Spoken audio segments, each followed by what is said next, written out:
baliwalain sa mga kwentong kababalagan tulad ng mga multo, aswang, at iba't iba pang mga nilalang katulad ng mga duwende at kapre. Kaya naman ganito ang aking naging paniniwala ay dahil na rin sa kapitbahay namin noon na nagpapakilalang isang mahusay na manggagamot na kapag sumasapi na umano ang kanyang mga alaga at kaibigan ay nag-iiba ang kanyang boses na sa halip na mamangha ako ay nagiging katawa-tawa iyon para sa akin na kung ang pagbabasihan ay yung aking mga naobserbahan sa kanya ay masasabi kong isa itong huwad. Kapag sumasalip na kasi sa kanya ang duwende niyang alaga ay pinapaliit lang nito ang kanyang boses. At kapag ang kaibigan naman niya umanong kapre ang sumasanib na sa kanya ay kanya lamang pinalalaki ang boses. At nakakatawa iyon na nasabi ko pa nga sa aking sarili noon na may mga tao talagang gagawin ang lahat para kumita lang ng pera. Pero may mga naging karanasan ako na nagbabago ng aking paniniwala. Nasadyang ang may mga huwad pero meron din naman palang totoo. Naganap po ito noong mga 1985. Doon din sa aming probinsya. Ang edad ko siguro noon ay mga 10 taong gulang pa lamang. Ang pasok po namin noon sa paaralan ay isang buong araw. Kaya nagbabao na kami ng aming mga pananghalian. Sa paaralan ay pinag-garden kami. Kaya may oras talaga para sa pagbubunot ng mga damo. Minsan ay naisipan namin ng 2 kaklase ko na hindi pumasok sa paaralan. Na doon kami dumiretso sa bayabasan, salip na sa school. At nang makapanguha na kami ng bayabas, ay nagtuloy naman kami sa isang talon na malapit doon. Ang tawag sa amin noon ay Busay. Hindi naman masyadong mataas yung falls na iyon pero malakas ang tubig at malinaw. Ngunit medyo malalim ito sa mismong binabagsakan ng tubig. Sa daan ay nanguha din kami ng mga buko. Sa edad kasi naming iyon ay magagaling na kaming umakyat talaga ng mga puno. At kahit walang itak ay pinipihit lang namin ang buko. Ang isa naming kaklase na kaibigan din namin ay mas matanda sa amin. 12 anyos na ito noong mga panahon na iyon. May nakuha din kami noong hinog na papaya. Nang mga ito naman ay nasa lupa ng isa rin naming kamag-anak. Mga pananim nila ito. Pero hindi ko na nagawa pang magpaalam dahil sa baka isumbong ako sa aking mga magulang na hindi pumasok. Kaya papunta pa lang kami doon sa Busay ay talaga namang masayang-masaya kami dahil sa ang dami naming dalang pagkain para kaming magpipiknik. Nang masapit na namin ang Busay, paglapag na paglapag ng aming mga dala ay lumusong na kami kaagad sa tubig. Kinubad lang namin ang aming mga pangitaas. Halos ayaw na namin umahong magkakaibigan noong mga oras na iyon. Ang sarap kasing lumangoy doon na hindi nga namin alintana yung lamig ng tubig. Ngunit nung magtatanghaling tapat na ay napagkasunduan na namin kumain. Nagyaya na sila at nakita kong umahaw na nga ang mga ito. Susunod na rin sana ako nang biglang maramdaman ko na may umawak sa aking paa sa ilalim ng tubig. Nagulat talaga ako noon. Napasigaw ako ng malakas at tumingi ng tulong sa 2 kong kaibigan.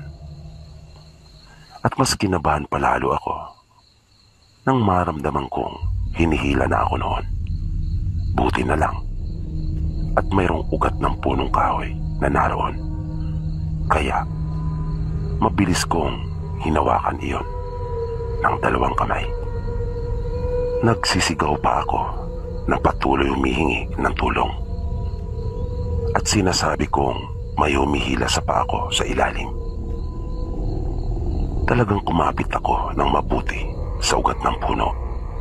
Maya-maya ay lumapit ang dalawang kaibigan at may hawak silang biyak na kawayan. Kanilang tinusok ang ilalim ng tubig. At ilang sandali lang ay naramdaman kong bumitiw na sa pagkakakapit sa aking paa kung anumang nilalang iyon. Kaya mabilis akong umahon. Hindi na ako lumangoy pa papunta doon sa pampang, kundi umakyat na lang kaagad ako sa mga batong naroon at saka naglakad papunta doon sa kabilang panig. Sa takot ay hindi na kami doon pa kumain. Umalis na kami at habang naglalakad sa daan ay pumili na lang kami ng magandang mapupwestuhan at masisilungan. Napansin nila ang pamumula ng aking binti. Nahalatang may kumabit nga talaga doon. Takang-taka kami noon kung anong nilalang ang may gawa noon sa akin. At nakakagulat na naramdaman ko talaga na parang kamay ang umawak sa binti ko. At hindi kami makapaniwala na kaya noon tumagal sa ilalim ng tubig. Na naisip na nga namin na baka doon talaga ito nakatira. Iyan ang tumatakbo sa aming mga isipan noong mga oras na iyon. Kaya hindi namin alam kung anong uri ng nilalang iyon na may kakayahang manirahan sa ilalim ng tubig, na mayroong kamay ng tulad sa tao. Simula noon ay hindi na namin inulit pa ang paliligo doon. Talagang pinakaiwas-iwasan na namin ang busay na iyon. Nang makauwi ako sa amin nung araw na iyon, ay agad ko ikinuwento sa mga kapatid ko ang tungkol doon sa aking naranasan sa busay. At pinaalalahanan ko silang wag nang maliligo doon. Nang sumunod na araw, nang pumasok ako sa paaralan, ay sinabi ko rin sa aming mga kamag-aral ang tungkol doon. Ngunit ang iba ay hindi naniwala. Kaya makaraan ang 2 linggo, ay may napabalitang bata na nawala umano doon sa busay. Nalunod daw iyon, ngunit hindi na nakita pa ang kanyang katawan.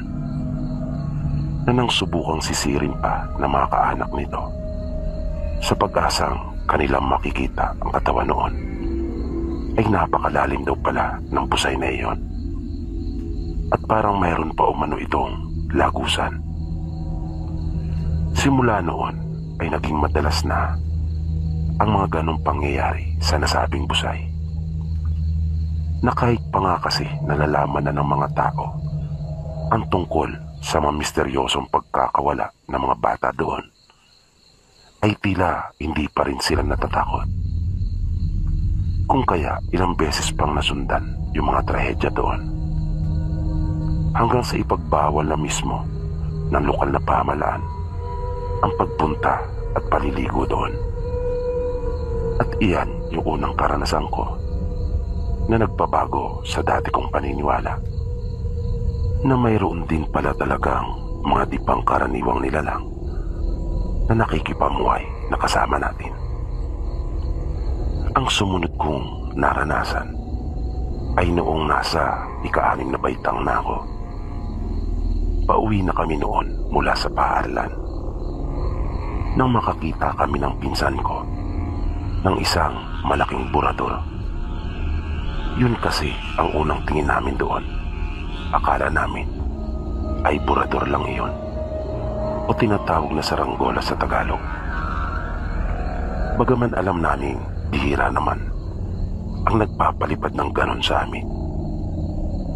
Pero mas lalo naman kasing hindi ka panipaniwala noong una na isa iyong nilalang na nakalilipad at ganon siya kalaki. Napatunayan lang naming hindi iyon saranggola na magpatuloy itong lumipad sa isang direksyon palayo. Nahalatang wala iyong tali.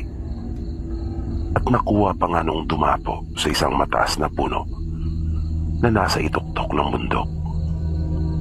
Kaya natakot kami ng pinsan ko at nagmamadali na kaming tumakbong pauwi. Kami kasing dalawa ang lagi magkasabay noon na umuwi dahil malapit lang sa amin ang bahay nila noong mga panahon na iyon. Isang gabi naman habang nagpapantok ako ay bigla na lang kaming may narinig ng aking mga kapatid ng isang malaking tinig. Hindi namin malaman noon kung huni ba iyon ng kung anong hayop. Pagkat noon lang namin narinig iyon. Bago talaga sa aming pandinig ang huni na iyon. Kaya medyo nakaramdam kami ng takot noon. Pero nanatili lang kami noon na tahimik at nakiramdam. Maliban sa tunog noon ay wala naman na kaming narinig na iba pa. Hanggang sa di ko na namalayan na nakatulog na pala ako. Nagising ako ng madaling araw. Habang nakahiga ay napamulat ako ng mata dahil sa parang biglang uminit ng napakainit. Kaya inalis ko ang kumot na nakatabon sa aking katawan. Pero laking gulat ko nang mapagawi ang aking paningin sa may dingding. Pagkat doon ay may nakita akong dalawang nagbabagang mga mata sa siwang. Na nang tila mapansin ako noon ay biglaing tumalikod at nakita kong lumadlad na bigla ang mga pakpak nito. Dahil na rin sa liwanag na nagmumula sa buwan, kung kaya naaninagan ko iyon. At nasundan na lamang iyon ng malakas na pagaspas ng mga pakpak nito nang tuluyan ng lumipad. Hindi ko maisiguro kung ano iyon pero kinilabutan talaga ako. Dahil sa napakalaki noon para sa isang ibon o kaya naman ay paniki. Naisip ko ng mga oras na iyon na baka iyon na yung sinasabi ng marami na aswang. Pero sa totoo lang ay wala naman akong nabalitaan na may kinain sa lugar namin ng aswang o kaya ay inatake. Pero may mga naririnig kami minsan, lalo na kapag naroon kami sa mga lamay, na pinaniniwalaan nilang biktima daw ng aswang. Pero ang kanilang pamamaraan ay hindi naman kinakain ang kanilang biktima, kundi nagkakasakit sila na madalas ay biglaan ang pagkakasakit ng mga ito bago bigla din ang pagkakamatay. Maliban sa mga nakita ko at naranasan, ay wala naman na akong iba pang nalalaman na makakapagpatunay tungkol sa mga hindi pangkaraniwang nilalang. Hindi pa naman ako nagkaroon ng pagkakataon kasi na makaharap ko talaga ang mga ito. Ngunit parang hindi ko rin naman pinapangarap na maranasan ko yung ganon. Dahil sa baka hindi ko rin kayanin.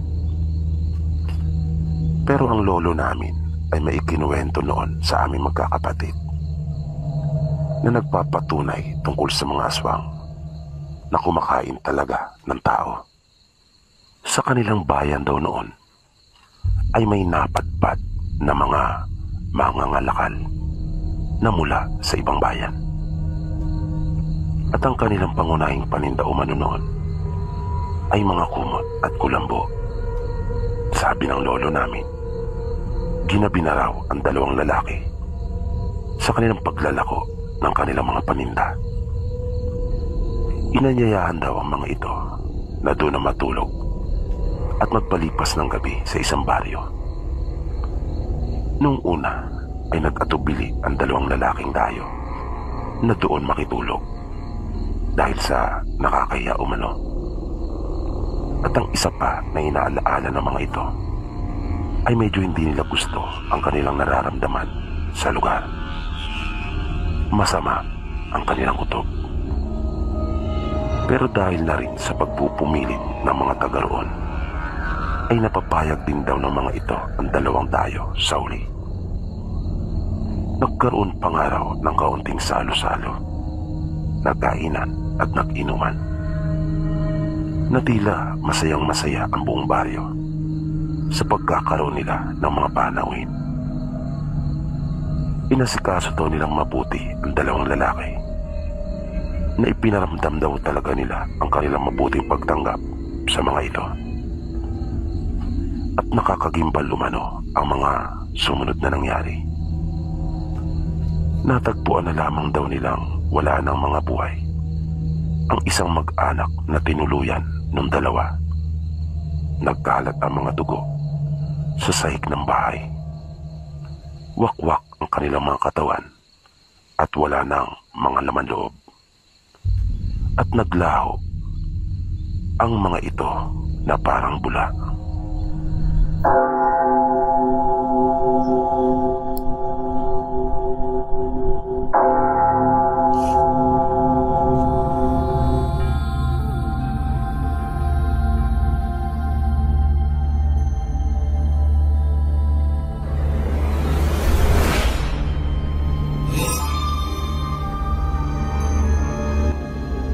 Kasalukuyan po ako nakatira ngayon dito sa may Tondo, Manila. Dito na po ako ipinanganak at lumaki. Kaya noon pa man, sa mga palabas ko lang po nakikita yung mga aswang na natatandaan kong ginagawa pang panakot sa amin noon ng aming mga magulang. Pero nang lumaki na ako at magkaisip, ay hindi ko na pinaniniwalaan ang mga bagay ukol dito. Natatawa na lang ako sa tuwing may maririnig akong kwento tungkol sa mga aswang. Madalas kasi sa inuman namin ng aking mga kaibigan ay nadadaanan ng usapan ang tungkol sa mga ito. Dalawa kasi sa mga naging kabarkada ko ay naranasang mamuhay sa probinsya. Marami silang mga kwentong ibinabahagi sa amin. Mga sarili nilang karanasan at kung minsan naman ay karanasan ng kanilang mga kakilala at kamag-anak. Minsan ay nagkayayaan kami ng aking mga kaibigan na kaklase ko rin sa school. Magse-sem break na kasi kami noon. Third year college na ako noong mga panahong ito. Nag-aaral na ako noon sa PUP Santa Mesa. Dati kasi ay sa PLM ako nag-aaral o pamantasan ng lungsod ng Maynila.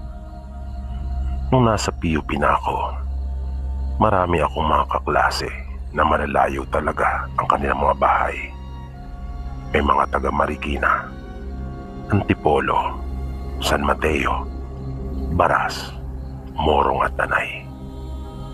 Yung iba pa nga ay mga taga-probinsya pa talaga at nagbo-board lamang malapit sa school. At iyon na nga, nagkayayaan kaming magkakaibigan na mamasyal. Mag-hiking daw kami, mountain climbing at camping. Kaya pinag-usapan namin kung saang lugar magandang gawin yung mga aktibidad na nabanggit. Yung taga-Tanay ang una nag-suggest. Nasa kanila na lang daw dahil maraming magagandang tanawin at may mga bulubuntuking lugar. Sunundan iyon ng taga-Baras na si June. Pero ang sinabi niya ay doon daw kami sa Pililya pumunta. Biglang sumagot si Mike at sinabing sa kanila na lang daw sa Antipolo. Hindi ganong kalayo pero magagawa pa rin namin yung mga gusto namin gawin. Nagulat ako dahil Ilang beses na rin akong nakarating sa Antipolo, pero wala naman akong nakitang lugar na pwede naming itaos yung mga activities na naisip naming gawin. Kaya isiniguro na lamang namin sa kanya kung totoo ngang maisasagawa namin yung mga plano namin doon sa kanilang lugar. At kanya naman iyong kinumpirma.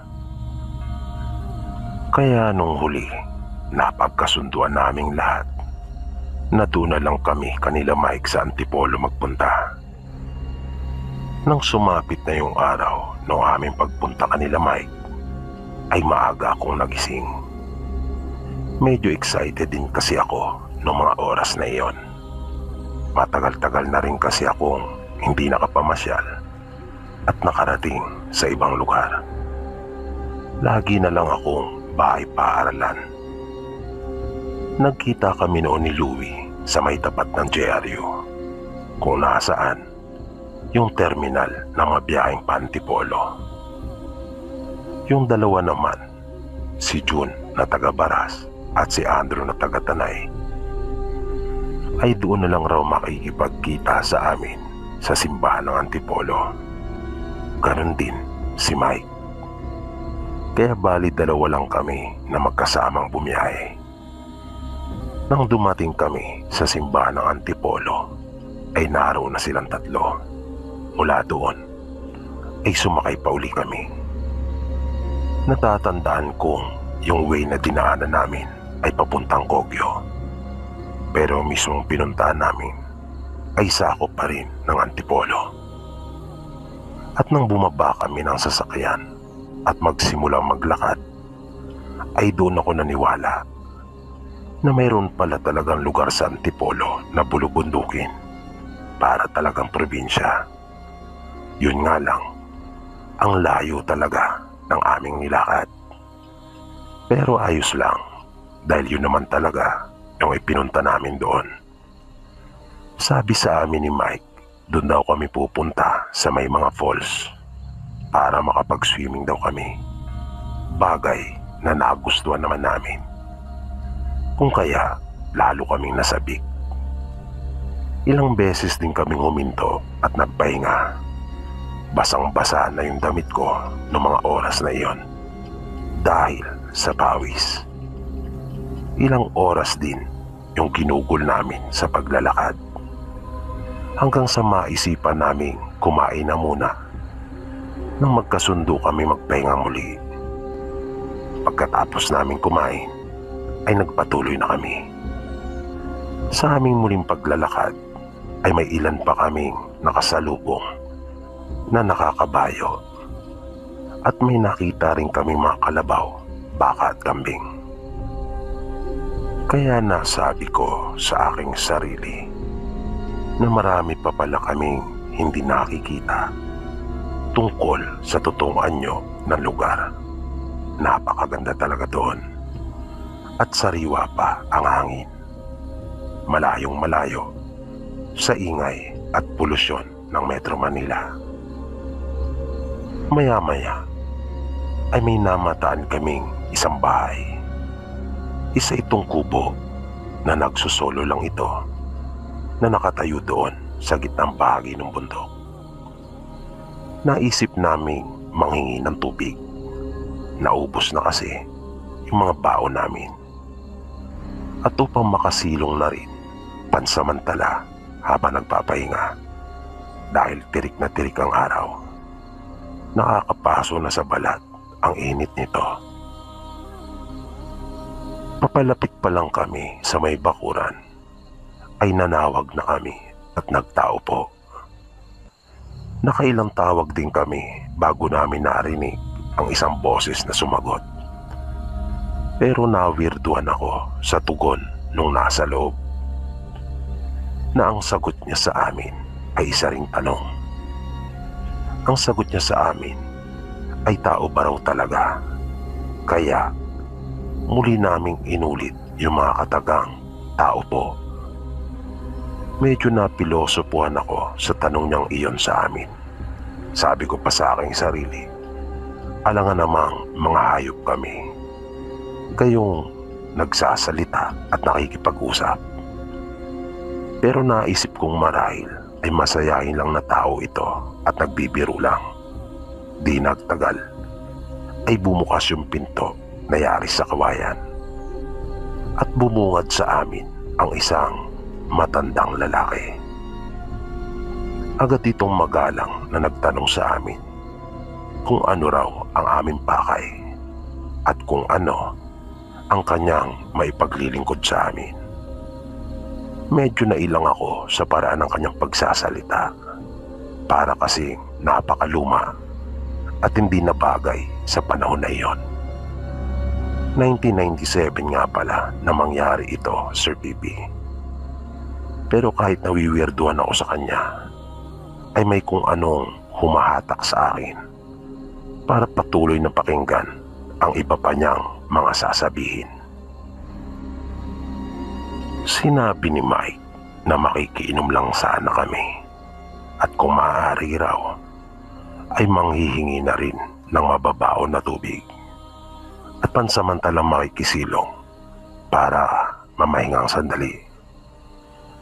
Dahan-dahan namang tumango yung matanda bilang tanda na kanyang naunawaan yung mga sinabi ni Mike at pakay namin. At tumalikod na ito na nagpaalam sa aming sandali. Pagbalik niya ay may dala na ito isang lumang pitsil na puno ng tubig at isang baso.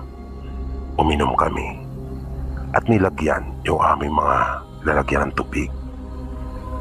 Narinig kong nagsalita pa ang matanda at sinabing kung kulang ay kanya pa kaming ikukuha. Pero nahiya na kami at sinabing wag na. Pinaghati-hatian na lang namin yung natira sa pitsil matapos naming makainom na lahat. Habang nagpapahinga ay nagtanong muli ang matanda sa amin kung saan raw ba ang aming tungo. Kaya sinabi namin yung aming mga balak na gawin. Sinabi rin ni Mike na nais namin pumunta doon sa may talon. At nagtanong na rin ito sa matanda tungkol sa direksyon. Nagkatinginan kami ng iba pa naming mga kasama.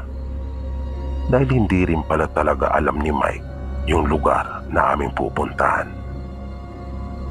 Naging mabait naman sa amin yung matanda at itinuro yung tamang daan na dapat naming tahakin papunta doon sa lugar. Pero kanya kaming pinayuhan na kung siya lamang daw ang masusunod ay wag na lang raw kaming magtuloy. Naikinagulat namin at medyo hindi namin iyon nagustuhan dahil sa mapupurnada yung aming mga plano.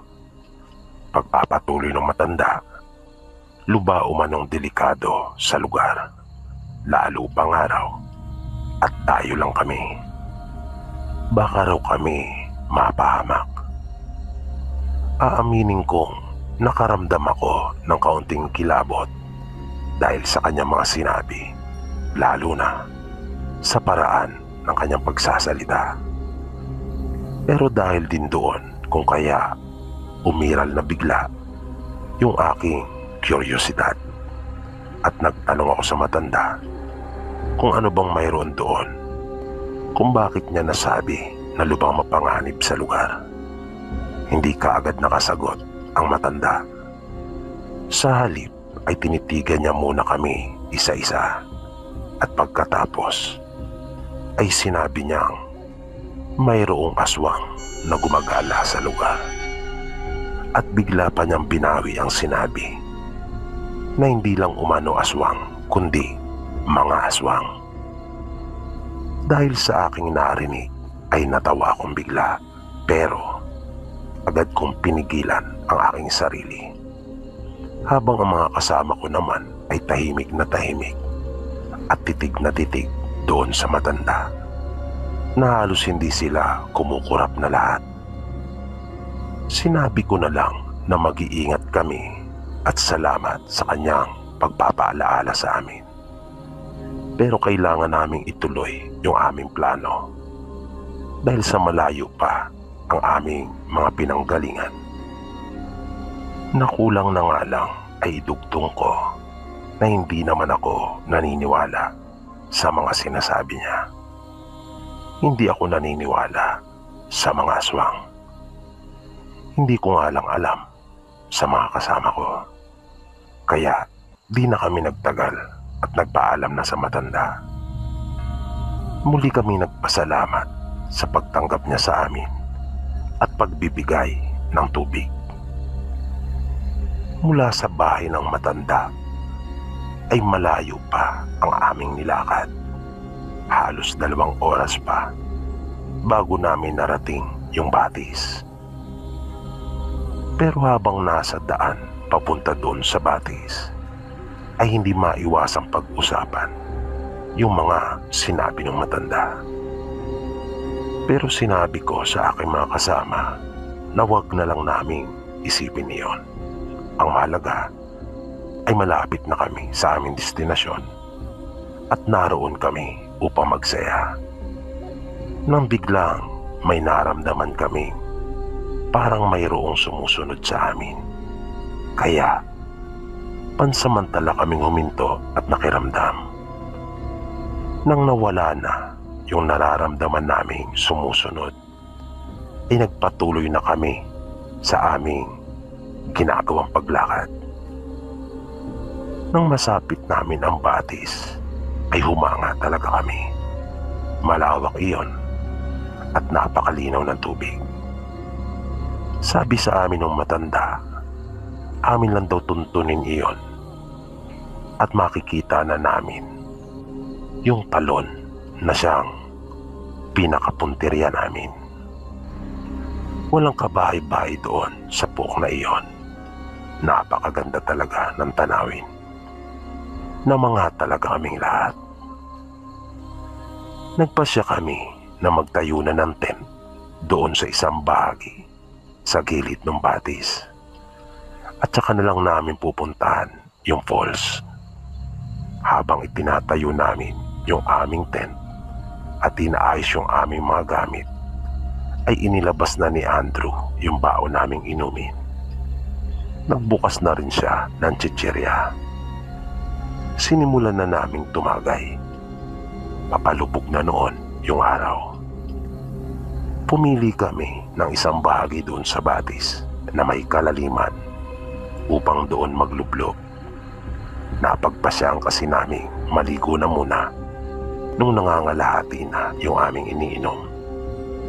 Nang presko na ang aming mga pangangatawan, ay umahon na kami at itinuloy yung aming inuman.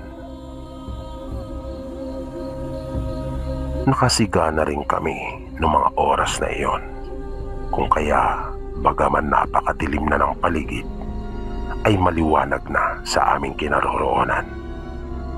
Nakaupo kaming lahat malapit sa 2 tent na aming itinayo. Nang papaubos na yung unang bote na dala naming alak, ay naramdaman naming may paparating.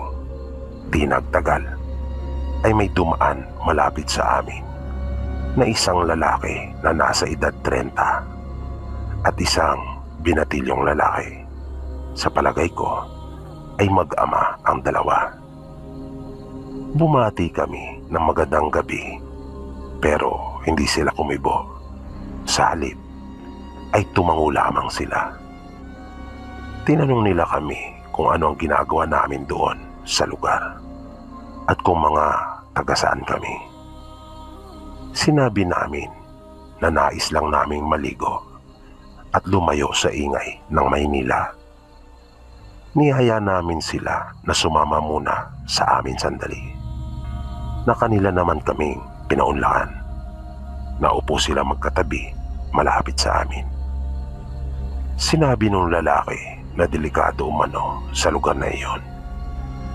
Marahil ay hindi raw kami naniniwala sa aswang dahil mga taga Maynila kami, pero totoo umano ang mga ito. Kaya mag-ingat raw kami. Muli ay gusto kong matawa sa narinig kong sinabi ng lalaki, pero pinigilan ko lang. lalo na nang ibaling nito ang tingin sa akin. Tinagayan namin sila kahit yung anak nitong binatilyo ay umiinom na rin at tila pinapayagan na ng kanyang ama. Nang nangangalahati na yung ikalawang bote na aming iniinom, ay nagpaalam na silang mag-ama. Pinigilan pa namin sila at tinayang magtagal pa at samahan kami, pero tumanggi na sila. Mabilis na lumipas ang mga oras. Halos hindi namin namalayan. Hindi na namin nagawang makapaghapunan pa dahil sa nabusog na rin kami dahil sa aming mga pulutan. Kaya nagpasya na kami magpahinga. Dalawa kami sa isang tent habang tatlo naman sila sa kabila. Nang nakahiga na kami, ay naramdaman kong parang biglang lumakas ang ihip ng hangin sa labas ng aming tent. Naririnig ko pa yung mga dahon sa mga puno. Maya-maya ay naramdaman ko namang parang may mga malalaking batong gumugulong papunta sa amin. Kung kaya, mabilis ako napabangon at lumabas ng tent. Pero laking gulat ko nang makita ko nakatayo roon ang mag-ama na aming inanyayaang uminom na kasama namin. Ilang sandali lang ay lumabas na rin sila Andrew sa kabilang tent at maging sila ay nagulat din. Nang igala ko ang aking paningin ay nakita ko may papalapit pang tatlo na ang dalawa sa mga ito ay babae. Nang mga kamay ay nakadipa na mga bagyang nakayuko. Tirik ang kanilang mga buhok at tila ba takam na naglalaway. Agad na bumalik sa alaala ko ang mga pagpapaalaala nila sa amin. At mas nakakakilabot yung sumunod na tagpo. Bigla na lamang hinugot ng lalaki yung itak na nakasukbit sa kanyang bewang. Halos mabingi ako sa lakas ng pagkalabog ng aking dibdib. Sobrang kaba talaga ang naramdaman ko nung mga oras na iyon. Naisip kong wala na kaming magagawa pa. Iyon na yung katapusan namin. Iniangat nila ang kanilang mga kamay na inilagay sa harapan at nakita ko yung kanilang mga mahabang kuko na matutulis. Doon ko naisip na totoo nga talaga ang mga aswang. Nasabi ko pa sa aking sarili na kung nakinig lang sana kami, pero huli na ang lahat. Iniangat ng lalaki yung hawak niyang itak at dinaluhong na nila kami. Tinalon ako ng isa sa mga ito at agad kong naramdaman ang bigat at puwersa noon. Kaya agad na lumapat yung likod ko sa lupa. Magkakasunod na kalmot ang nakita ko at mabilis kong naramdaman ang paghapdi ng aking katawan. Sumigaw kami na humingi ng tulong at nagmakaawa sa kanila, na si Mike pa nga ay narinig kong nagtanong pa kung ano ang kasalanan namin sa kanila. Nang bigla na lamang tumilapon yung aswang na nakadagan sa akin. Bigla akong napasigaw at iminulat ang aking mga mata. Humihingal ako at uwaw na uwaw. Masamang panaginip lang pala, naisip ko. Nang umupo ako, ay bigla akong naramdaman yung hapdi. At nang igala ko yung aking paningin, ay wala na kami sa batis. Nasa loob na ako ng isang kubo at pamilyar sa akin iyon. Maya-maya ay nakita kong pumasok sila Andrew at sinabing gising na raw pala ako. Nakasunod sa kanila yung matanda. Kinamusta rin ako nito kung ayos na raw ba ako. Naguluhan ako.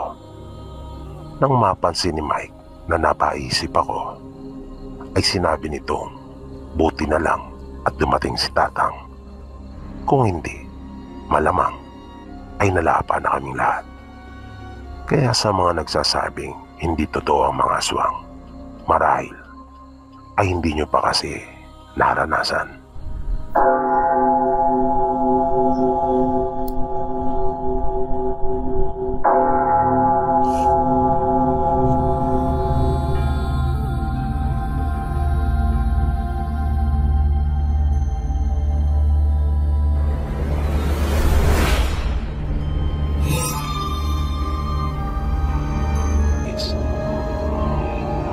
Nais ko lang rin po sanang ibahagi yung naging karanasan ko noong bata pa po ako. Lumaki din po ako sa probinsya at nakaranas din ng mga nakakatakot na pangyayari sa buhay. At ito po ay totoong nangyari. Hindi po ito kwentong gawa-gawa lamang. Personal kong naranasan mismo ang mga ito. Ang pinakaunang kababalagang naranasan ko ay noong 11 taong gulang pa lamang ako. Nautusan ako noon ng nanay namin na manghiram muna ng asin kanila lolo at lola. Ang bahay namin noon ay nasa bundok at talagang magkakalayo ang mga bahay. Malayo din kami sa pinakabayan. Kung kaya nga kapag namimili ng mga kailangan ay minsana na lang. At kapag sa mga pagkakataong nauubusan tulad nga ng mga oras na iyon, ay mapipilitan kang magtiyaga at maglakad ng napakalayo.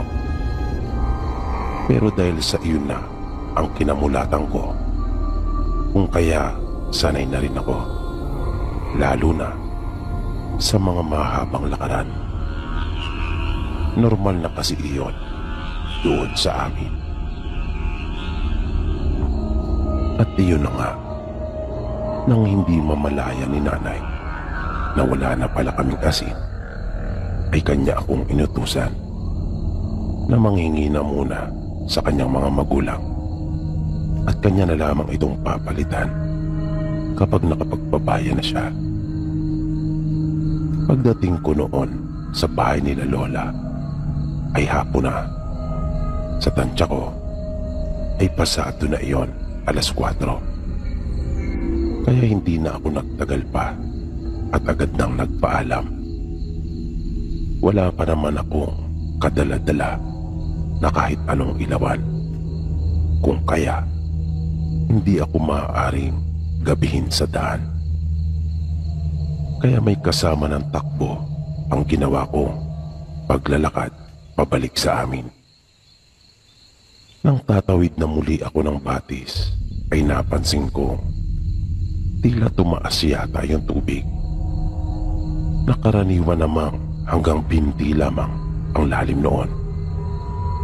At ang isa pang ipinagtataka ko, Sir PB, ay hindi naman umulan. Kaya imposibleng bigla na lamang tumaas iyon ng ganon. Kaya medyo kinabahan na ako noon. Parang di ko gusto yung nangyayari. Isa pa, nagmamadali na nga ako pagkat ayokong abutan ng dilim. Kaya binaybay ko yung batis at tumingin kung saan mababaw yung tubig. Pero wala akong makitang mababaw na bahagi noon na nakapagtatakang talaga. Ang lakas na ng kabog ng dibdib ko noon dahil nakita ko ang baba na ng araw. Ipinagpatuloy ko pa yung paglalakad nang sa wakas ay makakita din ako ng mga malalaking bato na nasa batis na maaari kong matungtungan para makatawid. Naisip kong sila yung magsisilbi kong tulay doon sa batis na nagmistulan ng ilog dahil sa biglaang pagtaas noon. At yun nga ang aking ginawa. Maingat kong tinawid yung batis na iyon sa pamamagitan ng mga malalaking bato na naroon. Kaya laking tuwa ko ng aking malampasan iyon. Pero hindi pa pala doon natatapos ang lahat. Dahil nung nagmamadali na akong naglalakad, na pagkaminsan ay may patakbo-takbo na, ay bigla namang humarang sa daraanan ko yung mga sanga ng puno ng kawayan. Umapay talaga iyon na para bang ayaw niya akong padaanin, na wala namang malakas na hangin. At sa tingin ko ay hindi naman iyon basta dadapa na lang doon sa daan dahil sa karaniwang hangin. Kaya dahil doon ay napilitan akong lumihis at umalis sa daan. Inikutan ko na lamang iyon at iniwasan. Pero unti-unti nang kumakalat yung dilim. Kaya mas pinilisan ko pa. Pero may naramdaman akong parang mayroon namang sumusunod sa akin. Kaya panay ang lingon ko sa aking likuran. Hanggang sa makarinig ako ng huni. May hinang huni lang iyon pero kakaiba talaga. Kung kaya mapapansin mo iyon. Hindi ako sigurado kung huni iyon ng anong hayop. Pero isa lang ang nasisiguro ko. Hindi mabuti ang hatid doon. Kung kaya, mas nagmadali pa ako. Pero kahit anong pagdudumali ang gawin ko, ay nararamdaman ko pa rin iyong sumusunod sa akin. Naalala ko yung kwento ng lolo namin tungkol sa kanyang karanasan at kung gaano kabisa ang asin na siya niyang ginamit para makaligtas mula sa aswang. Kaya dumakot ako mula sa lalagyan at aking binubutburan yung bawat kong madaraanan at sinasabuyang ko rin yung bahagi kung saan ko naririnig na nanggagaling yung huni. Panay ang panalangin ko noon na sana ay makauwi ako ng ligtas at sana ay mawala na kung ano man o sino man yung sumusunod sa akin. At kusa na nga lang din na wala iyon. Kung kaya napatunayan ko nung mga sandaling iyon na totoo nga pala talaga yung ipinahagi sa amin ni Lolo. Pagdating ko sa bahay ay nagtaka pa sila kung bakit ang tagal ko raw. Sinabi ko namang nahirapan akong makatawid sa may batis dahil biglang tumaas ang tubig. Hindi sila makapaniwala nang sabihin ko iyon. Dahil alam talaga naming lahat na tumataas lamang iyon kapag mayroong bagyo at walang tigil na bumubuhos ang ulan. Sinabi ko sa kanila na tinambangan at sinundan ako ng aswang, na maaring iyon ang dahilan kung kaya siguro nangyari ang mga katakatakang bagay na iyon. Ang sunod kong naranasan naman, Sir Pipi, ay nung makawala po yung alagang kalabaw ng kapatid ni tatay. Ang edad ko naman po na mangyari ito ay 15 anyos na. Sa kakahanap nila ay nakarating sila sa amin at ipinagbigay alam. Hiningi na rin nila yung tulong namin sa paghahanap at nanghiram pa ng 2 lata ng tinapa. Yung tinapa po na tinatawag sa amin ay sardinas. Baka po kasi magtaka kayo kung bakit nasa lata yung tinapa. Napagkasunduan nila tatay na maghiwa-hiwalay kami sa paghahanap. Kami ng anak ni Tio ang magkasama, si Roldan. Habang sila tatay ang kapatid niya at mga anak nito ay nagpare-pareha din. Sa paghahanap naming magpinsan, ay sinuhot namin ang lahat ng masusukal na bahagi noong gubat kung saan kami natapat na maghanap. Gamit ang aming mga itak ay pinagtatagpas na lang namin yung mga halaman at baging na nakahambalang at sagabal sa amin, hanggang sa maisipan na naming bumalik nang hindi namin makita doon yung kanilang alaga. Ang buong akala ko naman ay tinatandaan ng pinsang ko yung aming dinaraanan. Kung kaya, umaasa ako na wala kaming magiging problema pagbalik. Pero, hindi na raw niya alam kung saan yung daan pa uwi, na nang subukan kong isipin rin, ay wala akong halos na matandaan. Pero hindi kami tumigil at pilit pa rin naming inalam kung saan yung daan pabalik. Hanggang sa mapadpad kami sa napakadilim na bahagi ng gubat, na dahil siguro sa napakayabong ng mga naglalaki ang mga puno, kung kaya kakaunti lamang ang liwanag na tumatagos doon. Nangilabot talaga ako ng mga sandaling iyon, Sir Bibi. Bigla kasing dumilim yung paligid. At nangyari na nga po ang pinaka nakakatakot kong karanasan. Nang maaninagan namin ang figura ng mga tao sa aming unahan. Kung kaya, huminto kami sa paglakad. Yun yung akala ko noong una, mga tao sila. Pero habang dahan-dahan silang lumalapit sa aming magpinsan, ay doon naman lalong nagiging malinaw kung ano ang mga iyon. Tama po kayo nang iniisip.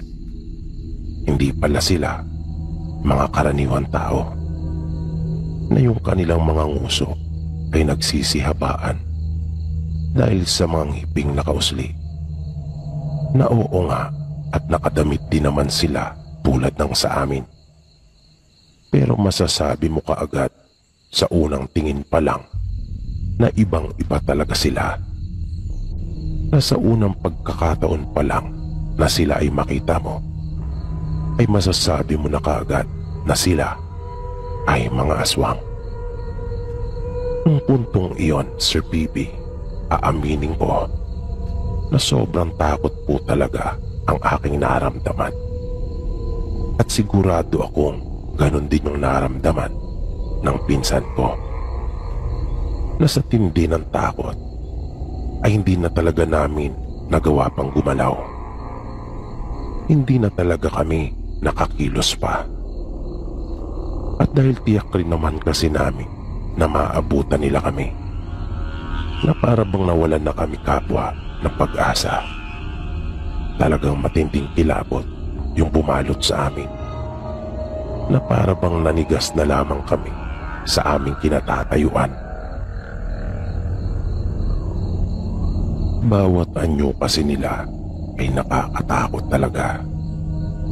Maging yung kanilang mga ginagawang pagkilos, na yung mga babae pa nga nilang kasama ay napakahaba ng buhok, na halos sumayad na talaga iyon sa lupa.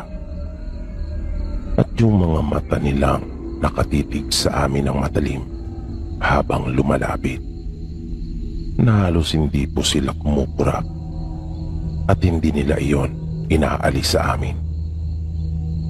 Pero nang mga 5 dipa na lamang ang layo nila mula sa amin, ay biglang huminto ang mga ito sa paglapit, at tila ba nakiramdam. Nang may mapansin kaming magpinsan, kung kaya halos sabay pa kaming napalingon sa aming likuran. Nakita namin ang mga taong walang suot na damit, na nakabahag lamang, at may mga hawak na mahabang sibat. Kahit di pa namin alam kung ligtas na kami sa kanila, kung sila ba ay kaibigan o kaaway. Kahit paano ay may naramdaman akong tuwa. Parang napanatag ako. Dahil kung ikukumpara naman ng itsura nila kesa sa mga nasa harapan namin, ay talagang nanaisin mo sa kanila na lang magpakatay kung sakali mang masama din ang kanilang intensyon sa amin. Pero laking pasasalamat talaga naming magpinsan nang dumating sila, dahil naligtas nila kami sa tiyak na kapamakan. Umatras ang mga aswang na tila kinakatakutan sila ng mga iyon.